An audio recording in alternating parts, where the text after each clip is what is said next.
నాగఫణి శర్మ గారి గురించి చెప్పాలంటే 1990లో ఒక మిత్రుడి వివాహంలో మేమిద్దరం కలుసుకున్నాం. మొట్టమొదట వేదభాస్కర్ గారి వివాహం తాడేపల్లి గూడెంలో. ఆ రోజునే భోజనం చేసి ఆ కాలువ గట్టున పిల్ల కాలువది, ఆ కాలువ గట్టున ఆయన ఎన్నో పద్యాలు పాటలు వినిపించారు. నా పద్యాలు పాటలు ఆయనకు వినిపించాను. అలా ఒక బంధం ఏర్పడింది. ఆ తరువాత 1993లో ఒకసారి నెల్లూరులో కలుసుకున్నాం మేము, ఆకాశవాణి రేడియో స్టేషన్ వాళ్ళ కవి సమ్మేళనంలో. 96లో నాగఫణి శర్మ గారి గొప్పదనం చెప్పాలంటే, అంటే కొద్ది సమయంలో నేను ప్రయత్నం చేస్తాను. 1996లో ఆయన మహాసహస్రావధానం చేసినప్పుడు లలిత కళాతోరణంలో ఫిబ్రవరిలో నేను పృచ్ఛకుణ్ణి, నన్ను పిలిచారు. ఆనాటి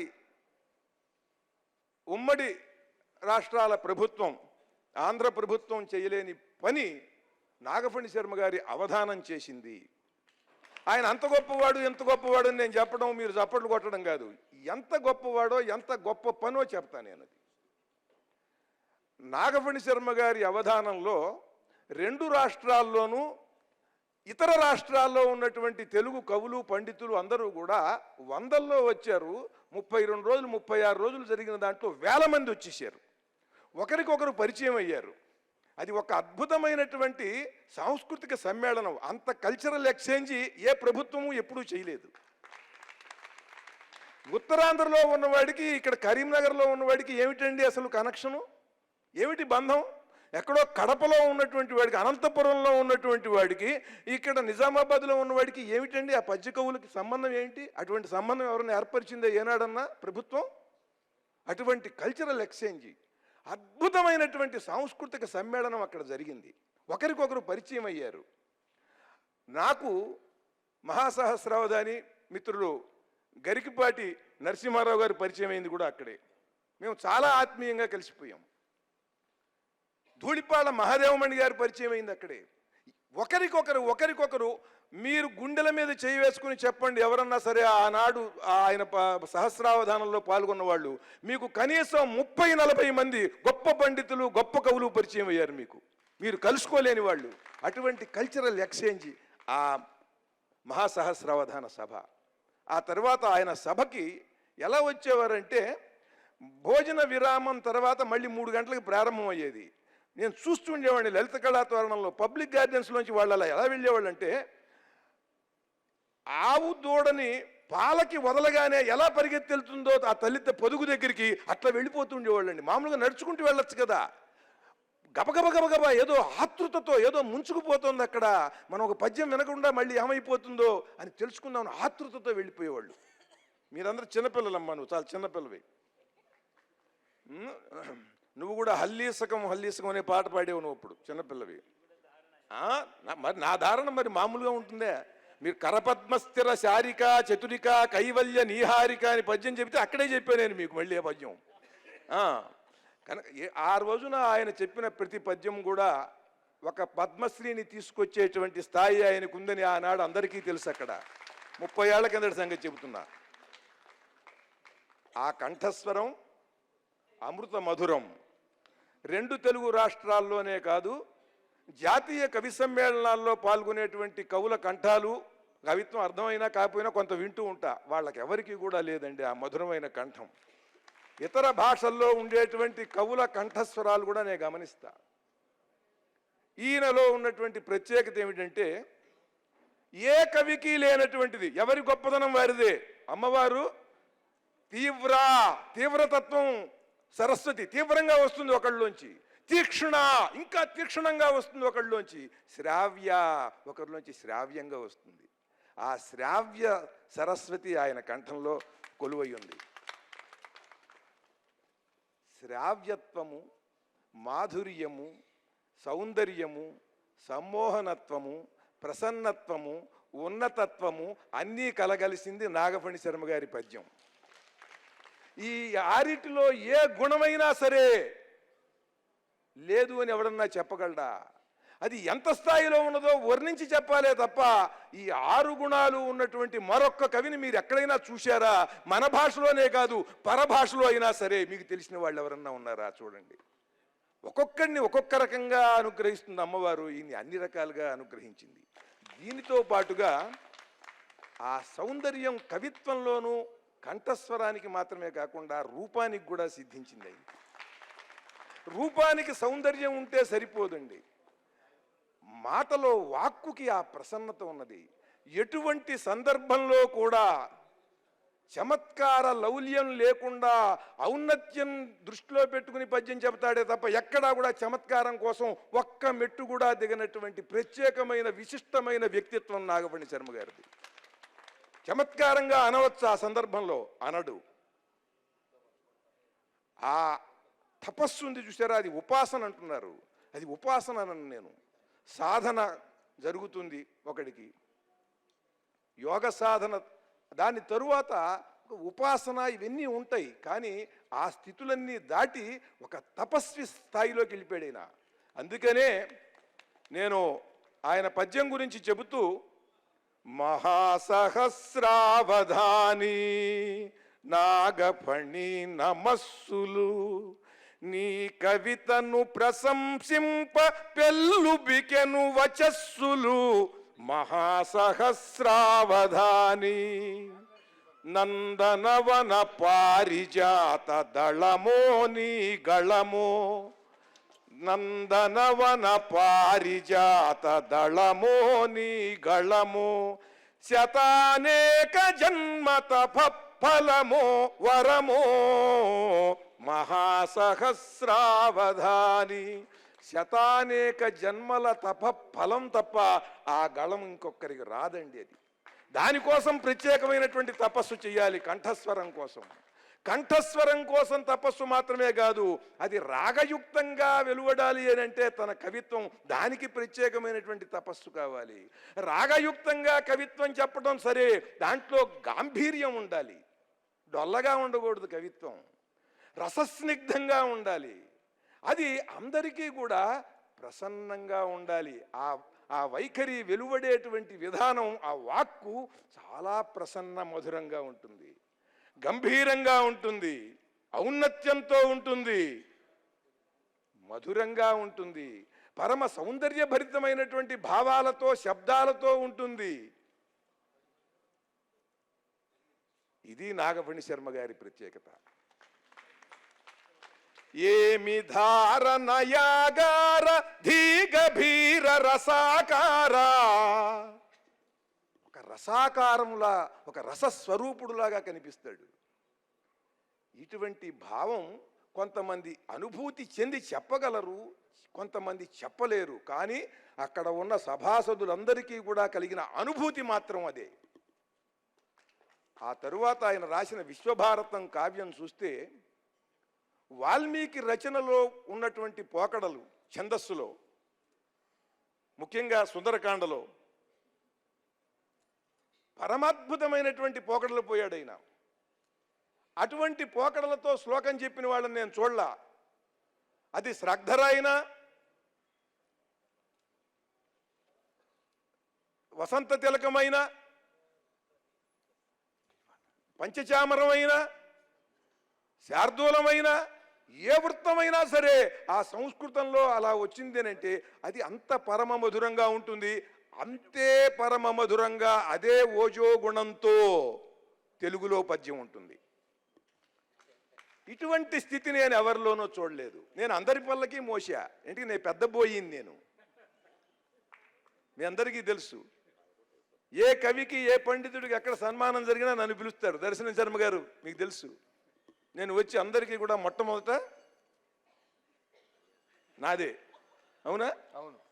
ఎందుకనంటే వాళ్ళల్లో వాళ్ళని చూడటంలో నేను వాళ్ళని ఆవహించిన సరస్వతిని చూస్తున్నా. ఆ రోజున నేను 30 ఏళ్ల కిందట ఆయన మీద చెప్పిన పద్యం చెప్పి నేను సెలవు తీసుకుని, ఎందుకంటే ఆయన గురించి ఎంతన్నా చెప్పచ్చు. చాలా జగన్మోహనాకారినైన ప్రేయసిని చూస్తూ అలా ఉండిపోయినట్టుగా ఆయన చూస్తూ ఎంతసేపు అన్నా చూడొచ్చు. అంత మధురమైనటువంటి వ్యక్తిత్వం అయింది. చాలా గొప్ప విశేషమైనటువంటి వ్యక్తిత్వం అండి. అటువంటి వ్యక్తిత్వం ఉన్న వాళ్ళని ఇంకొకరిని చూడం. ఎవరితోన్నా సరే ఎట్టి పరిస్థితుల్లోనూ కూడా క్లిష్టమైన పరిస్థితులు కూడా మేము చాలా వాటిని ఎదుర్కొన్నాం. మేము ఆయన అధికార భాషా సంఘ అధ్యక్షుడిగా ఉన్నప్పుడు, నేను ఆ అధికార భాషా సంఘ సభ్యుడిని. ఢిల్లీలో మేము అనేక, హైదరాబాదులో 18 నగరాల్లో సభలు చేసాం. ఆ సభల్లో ఎదురైనటువంటి, అంటే మాకు అది కొత్త, మాకు దాని ఏంటంటే రాజకీయ అంశాలతో ముడిపడి ఉంటుందన్నమాట. అక్కడ సభ చేయాలంటే అందరినీ పిలవాలండి. జడ్పీ చైర్మన్ వాళ్ళని పిలవాలి, వీళ్ళని పిలవాలి, వీళ్ళని మీకు తెలియంది కాదు కదా. ఎవరిని పిలవకపోయినా మమ్మల్ని పిలవలేదు అంటారు, పిలిస్తే రారు. పిలవకపోతే కార్డులో పేరుగిపోతే మాత్రం వాళ్ళకి బాధ కలుగుతుందండి. వాళ్ళు మేము అని గుర్తొస్తుంది వాళ్ళకి, మనం పిలిస్తే రారు.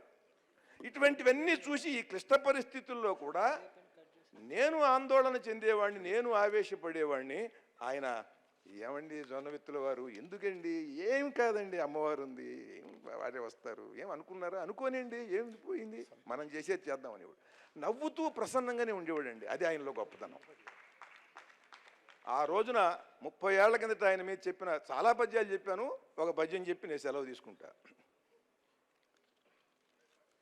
వేద పురాణ శాస్త్రముల వెల్గుల వేల్పులు నీ పదాలు, హ్రీంనాద సుధా ప్రవాహ రసనా ద్విసహస్రవధాన ధీగుణ ఆది యతీంద్ర తుల్య కవితామృత భావ రసప్రవాహ ధారాధర తత్వ సత్వ చతురా రసరమ్య వివేక సుందరా.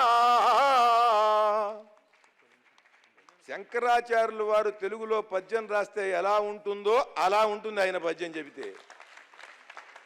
వేద పురాణ శాస్త్రముల వెల్గుల వేల్పులు నీ పదాలు. వేదాల్లో, పురాణాల్లో ఉన్నటువంటి అనేక దేవతామూర్తుల యొక్క తేజస్సంతా కూడా ఆయన పద్యంలో ఉండే పదాలుగా దిగి వస్తారు వాళ్ళందరూ.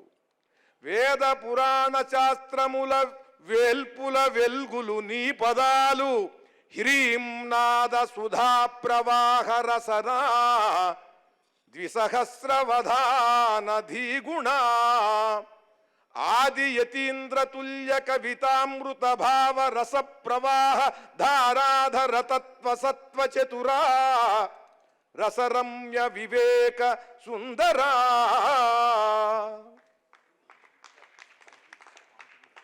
ఈయన అవధానంలో ఒక్కొక్క పద్యం చెబుతుంటే ఒక్కొక్క పండితుడికి ఒక్కొక్క రకంగా దాంట్లో భావం స్ఫురించి దాన్ని విశ్లేషించి వివరిస్తుంటే అదంతా కూడా ఒక పరమాద్భుతమైనటువంటి ఒక సారస్వత రసలోకం. అది ఆ స్థితిని ఇంకెక్కడా కూడా చూడలేదు నేను. ఆయన దృఢమైనటువంటి ఆయురారోగ్యాలతో ఇటువంటి దివ్యమైనటువంటి కవిత్వాన్ని ఈ జాతికి అందించాలని కిషన్ రెడ్డి గారి వంటి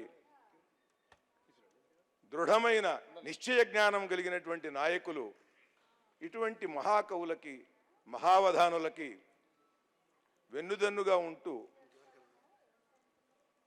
వీరి ద్వారా సమాజానికి పరమాద్భుతమైనటువంటి సాంస్కృతిక భాషా చైతన్యాన్ని కలిగించే ప్రయత్నం చేసి అటువంటిది ఏదన్నా కల్పించాలని కోరుతున్నా. ఎందుకంటే రాజకీయ నాయకులు అంటే మీరని కాదండి, సహజంగా ఎలా ఉన్నదంటే ఇవాళ పరిస్థితి, బాగా సమర్థుడికి ఒక బిరుదో పదవో ఇచ్చేస్తున్నారు. ఇక వాడు మాట్లాడు, వాడి అభిమానులు ఎవరు మాట్లాడరు, అంతే అయిపోయింది.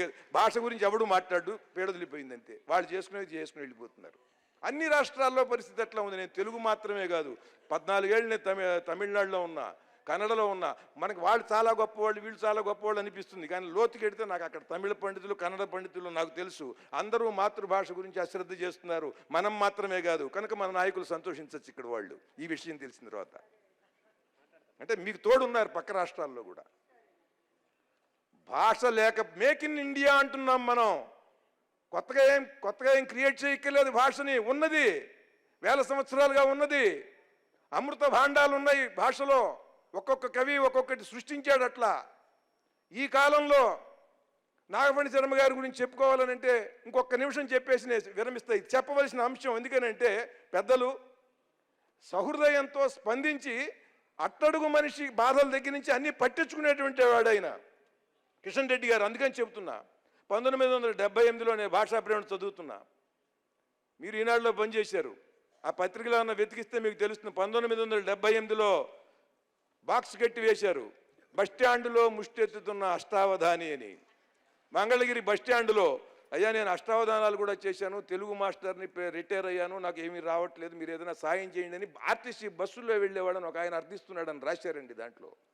అది చదివిన తర్వాత ఎవడన్నా భాషా ప్రేరణ చదివాడన్నా అవధానం చేయాలనుకుంటాడా? చూడండి జాతికి ఎటువంటి దుర్దశ. 1978లో గరికపాటి నరసింహారావు గారు చెప్పారు, మేము వాళ్ళింటి అరుగుల మీద వీళ్ళింటి అరుగుల మీద శంకర మఠాల్లో చేసేవాళ్ళం అని. నిజం. 1982-83 ప్రాంతంలో అవధాని సరస్వతి కావూరి పూర్ణచంద్ర గారు లయోలా కాలేజీలో ఆయన head of the department Telugu, ఆయన అవధానం చేయగలరు, కానీ ఆయనతో చేయించేవాళ్ళు ఎవరు? కృష్ణలంక మెట్ల బజార్ శివాలయంలో చేయించానండి నేను. నన్ను ఇష్టం మున్నంగి పూర్ణచంద్ర శర్మ గారని నన్ను బాగా ఇష్టపడేవాళ్ళు. వాళ్ళు అవధానం గురించి మాట్లాడుకుంటే ఎవరితోన్నా మనం చేయించాలంటే నేను వెళ్ళి పూర్ణచంద్రరావు గారిని అడిగి తీసుకుని వచ్చి అక్కడ చేయించాను గుళ్ళో.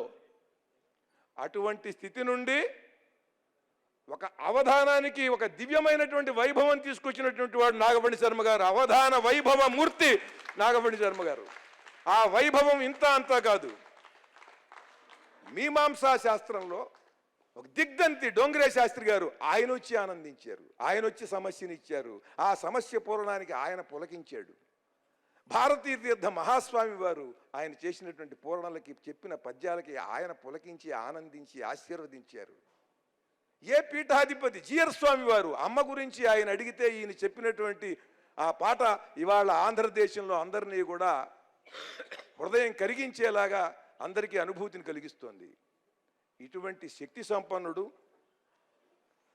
ప్రత్యేకమైనటువంటి జన్మ లక్షణం ఉన్నటువంటి కవిత తపస్సంపన్నుడు అయిన నాగఫణి శర్మ గారు దీర్ఘాయురారోగ్యాలతో ఇంకా జాతికి అద్భుతమైనటువంటి సారస్వత సేవ చేయాలని హృదయపూర్వకంగా కోరుకుంటూ, మా సోదరి వారి ధర్మపత్ని రేణుక గారిని హృదయపూర్వకంగా అభినందిస్తూ, ఎందుకంటే ఆవిడ కూడా విదుషీమణి, ఆవిడ భాషా ప్రేరణ చదువుకున్నారు, ఇద్దరిది ప్రేమ వివాహం. ఇటువంటివి చెప్పాలి మరి, అంటే తెలియని వాళ్ళకి తెలుస్తుందనమ్మా, అంత. అమ్మ సుశీలమ్మ గారు నమస్కారం. జై తెలుగు. మరి జై తెలుగు అంటే మళ్ళీ వేరే అనుకోండి, జై తెలంగాణ రెండు. Please subscribe to our YouTube channel. Like and share this video.